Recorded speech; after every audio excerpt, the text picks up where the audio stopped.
जय श्री कृष्ण। कल भी हमने जाना और यही जाना कि आत्मा का स्वरूप क्या है और क्यों श्री कृष्ण लगातार आत्मा की अनित्यता का, आत्मा की अशोष्यता का, आत्मा की अव्यक्तता का वर्णन कर रहे हैं। और उन्हीं तथ्यों को वो आज भी वर्णन कर रहे हैं। कारण दिव्य ज्ञान है, कठिन विषय है। और कठिन विषय की जब तक पुनरावृत्ति, बार बार उसका अभ्यास न किया जाए, जैसा कि हमने कल जाना कि कक्षा में भी या घर में बच्चे को भी जब कठिन विषय होता है तो हम कितनी बार उसका अभ्यास कराते हैं। और यही स्थिति अर्जुन के सामने है और अर्जुन के माध्यम से श्री कृष्ण ने लोगों को जागृत करना है, लोगों को इस तथ्य से परिचित करवाना है। इसलिए वो पुनः आत्मा के इसी स्वरूप का वर्णन करते हुए आज भी उन्हीं तथ्यों का वर्णन करते हैं। अव्यक्तो अयम, अचिंत्यो अयम, अविकार्यो अयम उच्यते, तस्मात् एवं विदित्वा एनम न अनुशोचितुम आहर्षि। फिर वही बात कि इस आत्मा को अदृश्य, अचिंतनीय, अपरिवर्तनशील कहा गया है। जब ये आत्मा अव्यक्त है, इसका बारे में सोचा ही नहीं जा सकता। कितने लोगों ने इसके बारे में चिंतन किया, इस पर अनेक प्रकार के परीक्षण किए, पर उनको कोई रिजल्ट, कोई परिणाम नहीं मिला। और ना कभी इसके स्वरूप में परिवर्तन होता है। ये अणु है और जैसा कि अनेक परीक्षणों से सिद्ध हुआ। अब ऐसी क्या बात है कि हम आत्मा को जान नहीं सकते? इसका कारण है इसमें भौतिकता का अभाव। हमारी आंखें भौतिक तत्वों से बनी हुई संसारिक चीजों को ही देखने में समर्थ हैं, पर आत्मा दिव्य है, उसमें भौतिकता का पूरी तरह से अभाव है। भौतिक यंत्रों के क्षेत्र से वो परे है। क्योंकि भौतिकता का इसमें अभाव है, इसलिए ये हमारी आंखों के माध्यम से इसको जाना नहीं जा सकता, इसको देखा नहीं जा सकता। जब देखा नहीं जा सकता, जिस चीज को कभी किसी ने देखा नहीं, उसको वाणी से भी अनुभव नहीं किया जा सकता, वाणी से भी उसका वर्णन नहीं किया जा सकता। और जिन्होंने इसके स्वरूप को जाना है, वो भी वाणी के द्वारा उस आत्म तत्व का अनुभव करने में सक्षम नहीं होते।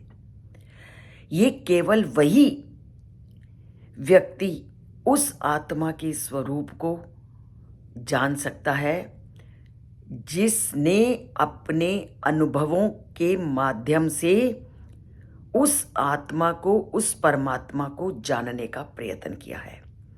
जैसा कि हम प्रतिदिन की जिंदगी में भी आपस में बातचीत करते हैं और बातचीत करते हुए कई बार हमारे जीवन में ऐसे दृश्य आ जाते हैं और हम अपने मित्र को या अपने माता पिता को भी उसका अनुभव सुनाने लगते हैं, तो हमारे मुख से देखी हुई चीज़ों के बारे में भी अक्सर ही हम कह देते हैं, नहीं, मैंने जो देखा ना, मैं उसको वाणी से भी नहीं बता सकती, उसका वर्णन करना मेरे लिए असंभव है।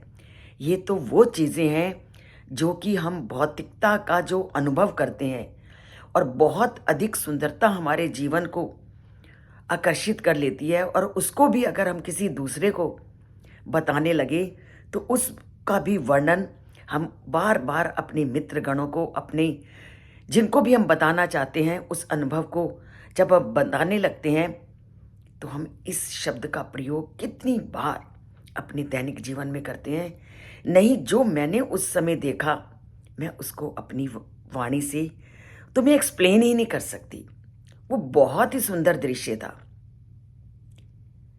और फिर आत्मा जो कि दिव्य ज्ञान है, जिसका केवल कुछ लोगों ने ही अनुभव किया है, वो कैसे उस आत्मा के अनुभव को आपके सामने व्यक्त कर सकेंगे? तो वो केवल वही अनुभव कर सकता है जो उस परम तत्व से जुड़ जाता है। और इस विषय में आत्मा के स्वरूप को जानने के लिए वैज्ञानिकों ने भी कोई कसर नहीं छोड़ी थी, पर कभी कोई इस आत्मा के स्वरूप को जानने में सफल नहीं हुआ। आपको मैं इसका उदाहरण देती हूँ, जो हमने सुना, बचपन में सुना या लोगों के द्वारा सुना, कि जो मैंने बचपन में सुना मैं आपको बताती हूँ कि वैज्ञानिकों ने कई बार आत्मा के अस्तित्व को जानने के लिए बहुत सही प्रयोग किए, और उन्होंने एक ऐसे व्यक्ति को शीशे के बॉक्स में रखा जहाँ चारों ओर से उसको सील कर दिया था, और वो व्यक्ति था जो पूरी तरह से मृत्यु के समीप था। वो केवल उन्होंने उस शीशे के बॉक्स में उसको इसलिए रखा ताकि वो जान सके कि जब आत्मा निकल के शरीर से जाएगी तो क्या बक्सा टूटेगा। किंतु दिव्य स्वरूप आत्मा जब उस शरीर को छोड़ के गई तो किसी को पता ही नहीं चला, ना वो बक्सा टूटा। तो कौन सी चीज निकल के गई, वैज्ञानिक इसको जान नहीं पाए, क्योंकि आत्मा को बहुत सूक्ष्म माना गया है, और आत्मा अपनी गतिशीलता के लिए भौतिक शरीर या स्थान की आवश्यकता नहीं होती, क्योंकि आत्मा बहुत सूक्ष्म है। और अगर इसकी सूक्ष्मता का तो हमारे ग्रंथों में बहुत विस्तार से वर्णन किया गया है। कठोपनिषद में भी जब आत्मा के स्वरूप का वर्णन किया गया था तो कहा गया था, इंद्रियेभ्यः परा ही अर्था, अर्थेभ्यश्च परम मनः, मनस्तु परा बुद्धिर, बुद्धिर आत्मा महान परा।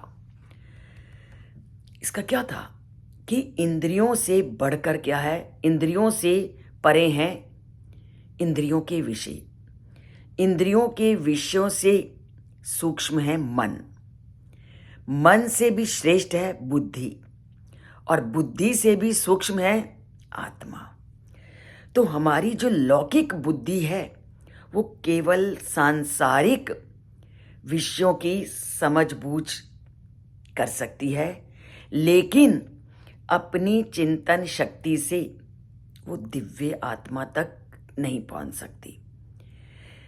आत्मा को जानने के लिए आंतरिक ज्ञान की आवश्यकता है, और वो ज्ञान ऐसा ज्ञान है जो प्रतिदिन शास्त्रों की सुनने से और गुरुओं के द्वारा प्राप्त होगा।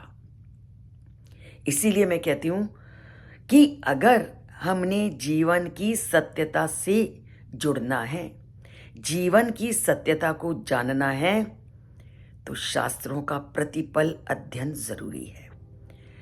और शास्त्रों के अध्ययन के बिना, उनके तथ्यों को जाने बिना हम इस दिव्य ज्ञान को प्राप्त नहीं कर सकते। पर एक बार अगर आपके दिव्य ज्ञान को जानने की ललक आपके अंदर उत्पन्न हो गई, फिर आपको कोई उस दिव्य ज्ञान को प्राप्त करने में रोक नहीं सकता, और ज्ञान की प्राप्ति की कोई सीमा नहीं। तो चलिए आप और हम जुड़ते हैं उस दिव्य ज्ञान से, और उस दिव्य ज्ञान को प्राप्त करने का प्रयत्न करते हैं। तो इसके लिए अगर आप इस चैनल से जुड़ना चाहें तो उसे अगर सब्सक्राइब नहीं किया तो ज़रूर कीजिए, और लाइक की कंजूसी को हटाते जाइए। अंगूठा दबाने में कोई देर नहीं लगती।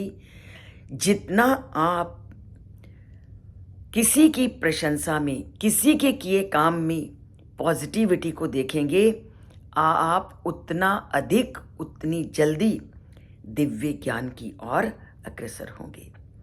तो दिव्य ज्ञान की ओर मिलकर कदम उठाते हैं, और सभी लोगों को इस नैतिक मार्ग में चलने के लिए, इस ज्ञानपूर्ण मार्ग पर लाने के लिए बाधित करते हैं। जय श्री कृष्ण।